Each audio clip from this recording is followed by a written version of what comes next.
Confiance, c'est moi, n'ayez pas peur. Seigneur, si c'est bien toi, ordonne-moi de venir vers toi sur l'eau. Jésus lui dit, viens.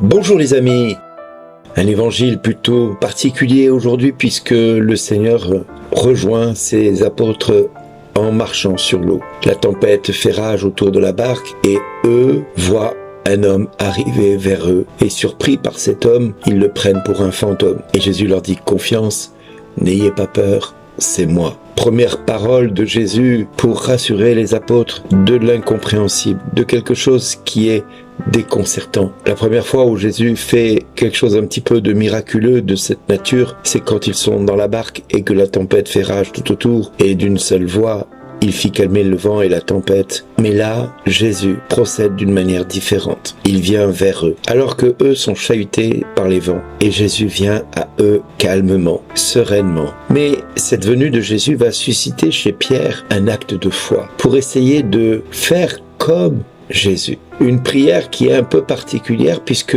Pierre démontre que la foi consiste en l'obéissance de la parole de Dieu. Il ne faut pas que je puisse marcher sur les eaux, il faut que je puisse faire comme le Seigneur s'il lui ordonne et que je puisse croire en la véracité de ses paroles. C'est toute la différence entre essayer quelque chose et le faire par obéissance. J'aime bien faire la distinction entre les deux. Essayer, c'est prendre un avion, décoller avec l'avion et puis se rendre compte qu'un de nos moteurs est en panne et là dire à tout l'ensemble des passagers, nous allons essayer de nous poser. Que pensez-vous que les gens de l'avion vont-ils penser? Ne croyez-vous pas que les gens vont commencer à paniquer si vous dites je vais essayer de me poser? Tandis que si vous dites mesdames et messieurs, nous avons un souci technique, cela nous oblige à nous poser et c'est ce que nous allons faire. Les gens vont croire que le souci technique est totalement maîtrisé par l'équipage et de fait, ils vont être confiants dans celui qui vient de donner l'instruction du pourquoi on va se poser plus tôt que prévu.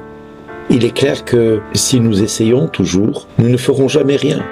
Et le propre de la foi, c'est de ne pas essayer, c'est de le faire par obéissance. C'est d'obéir à la parole de Dieu. Mettre la parole de Dieu en pratique déclenche dans le ciel quelque chose de miraculeux, de prodigieux. Mettre la foi en action par obéissance à la parole génère chez le Seigneur une volonté accrue de nous exaucer. Pas simplement de nous écouter, mais de nous exaucer. La preuve, c'est que Jésus répond à Pierre qui lui demande si c'est bien toi, Seigneur, ordonne que je puisse venir jusqu'à toi sur l'eau. Et Jésus lui dit, viens.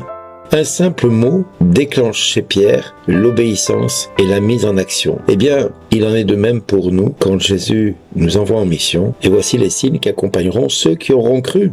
En mon nom, ils chasseront les démons. En mon nom, ils guériront les malades. En mon nom, ils ressusciteront les morts. En mon nom, ils purifieront les lépreux. Voilà ce que Jésus nous promet quand nous écoutons ses commandements et comment lui va agir. Si bien que de la foi de Pierre qui ose sortir de la barque et marcher jusqu'à Jésus, eh bien cela va déclencher la foi chez les autres disciples qui sont dans la barque. Vraiment, tu es le Fils de Dieu. Ce qui va déclencher aussi un acte de foi chez tous ceux et qui vont voir Jésus arriver et aborder la plage sur laquelle il devait arriver. Et les gens crurent tellement que c'était Jésus, qu'il était vraiment le Fils de Dieu, qu'ils ont commencé à lui dire « Si seulement tu nous laissais toucher, ne serait-ce que la frange de ton manteau, nous savons que nous allons être sauvés et guéris. » Et tous ceux qui touchèrent le vêtement de Jésus furent sauvés. Au point de dire que tous les malades de la région étaient amenés vers Jésus. Ce n'est pas l'idée fantasmagorique de quelques-uns qui auraient pensé que parce que Jésus vient dans le coin, on va essayer de réunir les malades et on va essayer de faire, des processions avec Jésus. On va essayer de faire des processions pour voir ce qui peut se passer. Non, les gens viennent pour être guéris, pas pour être encensés de mondanité mondaine. On va dire ça comme ça. Non, Jésus est là pour manifester que partout où il est, la foi suscite la guérison, la foi suscite la délivrance, la foi suscite le prodigieux. Oui, et les signes accompagneront tous ceux qui auront cru. Les signes et les prodiges. Et du reste, les actes des apôtres le manifestent bien aussi. Seigneur, nous te prions, vois ce que ton peuple risque de vivre. Alors, accorde à ton peuple des signes et des prodiges. Eh bien, c'est ce que les apôtres vont demander au Seigneur pour que le peuple puisse croître, pour que le peuple puisse s'appuyer sur quelque chose de tout à fait nouveau. À travers la foi, les apôtres sont appelés à faire de même par la foi, de marcher sur ce qui semble impossible, sur ce qui semble foncièrement inaccessible et pourtant tellement réaliste et tellement réalisable par le Christ lui-même. Ce que j'aime particulièrement, c'est le Seigneur qui agit quand on s'y attend le moins. Ce que j'aime de la part de notre Dieu, c'est de le voir répondre à des demandes de telle manière que des fois nous sommes déconcertés. Et cela m'oblige à vous raconter en 2 secondes l'histoire de cette jeune femme qui me déclara qu'elle était paralysée depuis l'âge de 8 ans et qu'elle en avait 48. Dans ma tête, ça a fait « c'est impossible, c'est impossible ».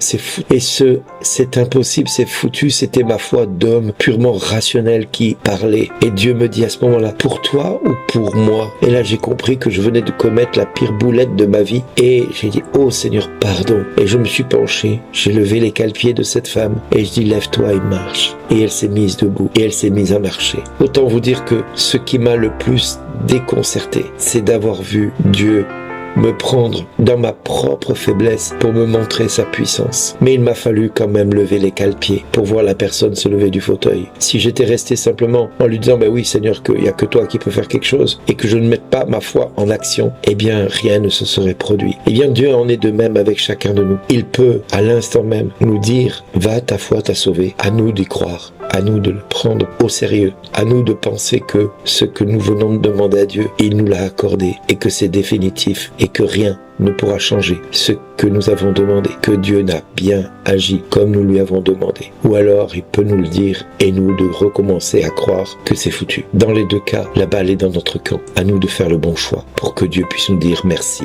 d'exister.